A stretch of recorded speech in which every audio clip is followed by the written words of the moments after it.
Salut les bisous! Deuxième vidéo de l'entre-deux-gardes pour aujourd'hui où nous allons parler d'un sujet qui n'est certes pas forcément le plus ludique qu'on aurait pu trouver, mais qui me tient à cœur et dont il est important de parler, il s'agit du don d'organes. Ça me paraît important d'en parler parce que ça nous concerne tous et que les médias et notamment la télévision véhiculent une image qui est parfois très négative du don d'organes parce qu'il mélange énormément de notions et on en arrive à avoir peur de quelque chose dont finalement il faut qu'on parle. Alors, comment se définit le don d'organes? Le don d'organes, d'abord, il est volontaire, on ne donne que si on est d'accord. Ensuite, il est anonyme, dans la majorité des cas, il existe de très rares cas où il ne l'est pas, mais normalement, on n'est pas censé connaître la personne qui nous donne son organe. Et enfin, il est gratuit, c'est-à-dire qu'on ne fait pas commerce des organes, on ne marchandise pas le corps. On peut donner de son vivant, par exemple le don du sang, ce qui est quand même la chose qu'en général on connaît le mieux, mais on peut également donner en post-mortem, on verra ça tout à l'heure. C'est un choix qui engage chacun de nous et c'est pour ça qu'il ne faut pas être timide et il faut en parler. Alors, qu'est-ce que je peux donner de mon vivant? Tout d'abord, il y a les dons de sang, d'ailleurs je vous encourage à en faire parce qu'en général les EFS manquent de donneurs. Les dons de plaquettes, c'est-à-dire qu'on trie le sang pour n'en tenir qu'un type de cellule, et les dons de moelle osseuse. Pour l'anecdote, on peut également se donner du sang à soi-même. Dans certains types de maladies, les gens peuvent avoir besoin de mettre du sang de côté pour en faire une réserve pour plus tard. C'est ce qu'on appelle une autogreffe quand on s'injecte son propre sang. Et donc, ça fait partie du don d'organes. Dans un autre registre, on peut donner du sperme, des ovules et même des embryons. Enfin ça, on y reviendra plus tard. Je répète donc que tous ces dons-là sont censés être volontaires, anonymes et gratuits. On va pas voir son voisin pour lui demander du sperme. Ou alors c'est pas dans le contexte de l'hôpital. On a dit tout à l'heure que dans certains cas le don était non anonyme. Effectivement, dans certaines situations, on préfère regarder d'abord dans la famille s'il existe des donneurs potentiels. Ainsi, la compatibilité entre le donneur et le receveur est optimale et ça permet d'obtenir plus facilement certains organes qui peuvent être parfois difficiles à trouver. Donc il peut s'agir de morceaux de foie, de rein, de moelle osseuse. C'est une démarche qui est extrêmement encadrée et qui doit passer devant un tribunal qui valide l'indication autant sur un plan médical que légal et qui permet d'éviter les dérives, notamment quand ça implique des personnes mineures. Maintenant qu'on a parlé des dons que l'on peut choisir de faire de notre vivant, il faut parler des dons que l'on peut faire lorsqu'on est mort. Là, ça se sépare en deux catégories en fonction des conditions de prélèvement. On a le don d'organes qu'on peut faire sur une personne décédée, par exemple la peau, les cornées, c'est-à-dire la partie superficielle de l'œil. Et on a les prélèvements que l'on peut faire sur une personne en état de mort encéphalique, on le définira plus tard, et qui sont globalement les organes solides, type rein, foie, cœur, poumon.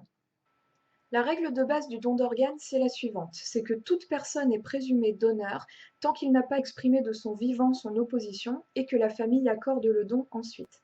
Ça a deux conséquences. Dans un premier temps, c'est que si vous n'exprimez pas votre opposition, vous êtes donc un donneur potentiel. Si vous êtes certain de ne pas vouloir donner, il faut donc s'inscrire sur un registre des refus et en informer votre famille.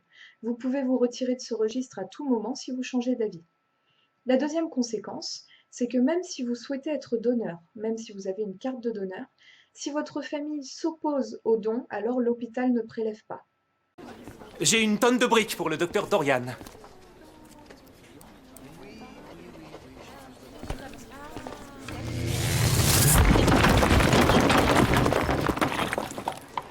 L'idée, c'est de ne pas être violent envers les convictions de votre famille, même si c'est contraire aux idées que vous avez exprimées de votre vivant.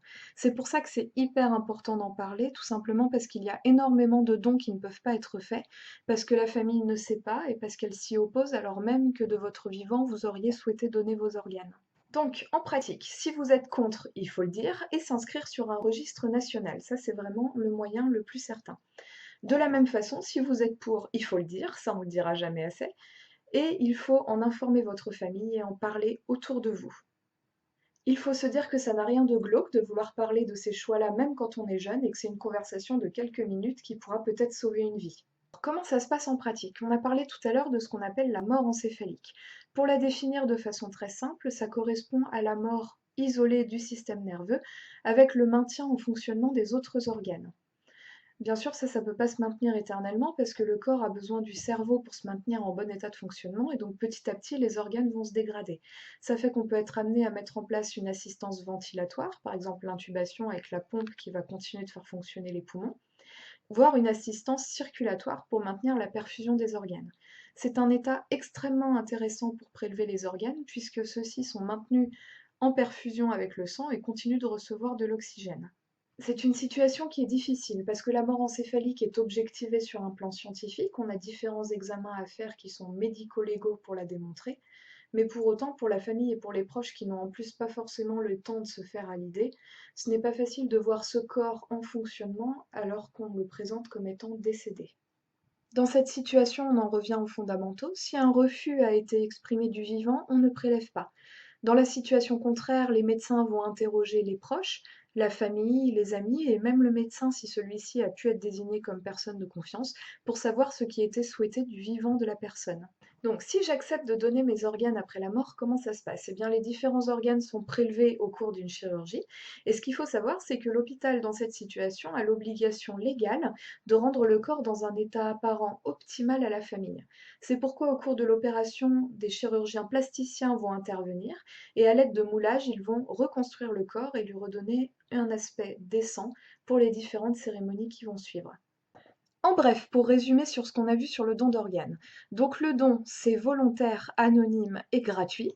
Quand il s'agit d'un don post-mortem, on recherche d'abord le refus de la personne qui est présumée donneur. S'il n'y a pas de refus exprimé, on demande son avis à la famille qui peut, même si c'est contraire à la volonté du défunt, s'opposer au don. Souvenez-vous bien, la carte de donneur a une valeur renforçatrice, mais elle ne suffit pas à elle seule à autoriser le don. Il faut toujours l'accord de la famille. Donc, pour conclure sur le don d'organes, il faut en parler. Il faut en parler parce que ça peut sauver des vies et il faut en parler parce qu'on n'a pas de tabou à avoir sur son propre corps et sur ce qu'on désire. Que ça soit refuser ou accepter le don d'organes, chaque choix est respectable, mais il faut en parler. Voilà, cette vidéo de l'entre-deux-guerres est à présent terminée. J'espère qu'elle vous a intéressé et que vous avez appris des choses.